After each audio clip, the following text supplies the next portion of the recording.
This is the Elwin channel, where you get a closer look at our different philosophies regarding life and design. 아는 길로 물어가라. Even if you know the way, ask again. Ancient Korean proverb. Fun fact number 1. Did you know that Korea's ancient arts had a remarkable influence all throughout Eastern Asia? Take, for example, the Horyuji murals in the Nara Prefecture in Japan. Second interesting fact. Do you happen to recall that one time BTS beautifully performed the Arirang song and dance on stage? Well, Arirang is pretty old and highly treasured by not just the nation of Korea, but UNESCO has included it in the Intangible Cultural Heritage List. Interesting fact number 3. It's pretty crazy to think about North Korea being the owner to a renowned art studio. But it's not just any art studio. The Mansudae Art Studio is one of the largest centers of art production in the entire world. But of course, they're not free to create as they please and dedicate their talents to the leadership of North Korea. Would you be surprised if I told you that Korea wasn't always called Korea? That's right. Korea, or Hanguk, or more formally called 대한민국, went through different eras or dynasties, and thus adapted to different variations of names prior to the 1900s. At the time of around 57 BC to 668 Common Era, Korea was essentially known as a three-kingdom period, which was made up of Goguryeo, Silla, and Baekje. The kingdom of Goguryeo was rather large in comparison, taking up the entirety of the central and northern parts of the Korean peninsula, while being located in the central and southern part of northeastern China, all while Silla and Baekje were two smaller kingdoms directly underneath Goguryeo. Wow, that's a lot to cover at the beginning of a video, isn't it? But none of the arts that we'll be discussing right now would make sense without crucial background knowledge, and I'm glad you guys agree.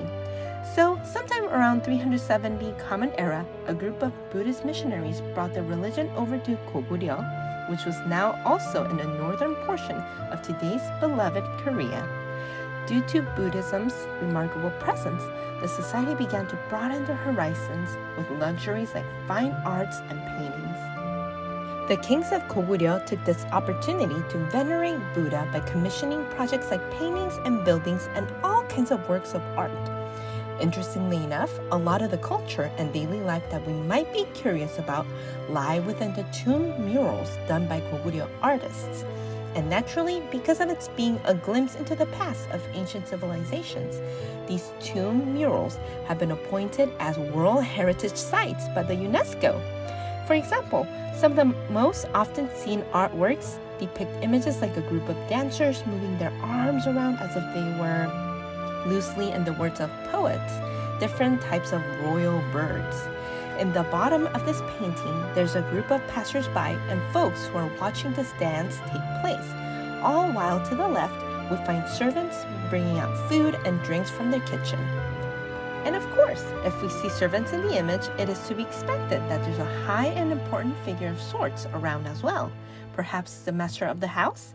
And precisely near the bottom right side of the painting, we see him mounted on his horse while watching this performance take place. This style of dance later became known as the Goguryeo dance. Not surprisingly, a lot of this dance form was deeply correlated with Chinese dance and music, which makes sense because the most renowned tomb mural depicting this imagery is still found in the Dance Tomb, located in Jian City within the Jilin province of China. At present, is officially the People's Republic of China's property. From these art pieces, we can easily see the beliefs of Buddhism having much influence, as in the gilt bronze Buddha sculpture.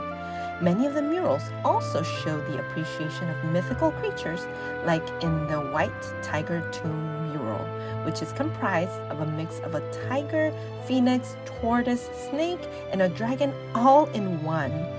And obviously, activities like hunting were hot back then, as evidenced in the hunting scene tomb mural painting. There's so much more beyond Korean K-pop culture, isn't there? And we can't wait to unveil the rest of the Three Kingdoms period history with you. Please stay tuned for more, and don't forget to like and subscribe to our videos.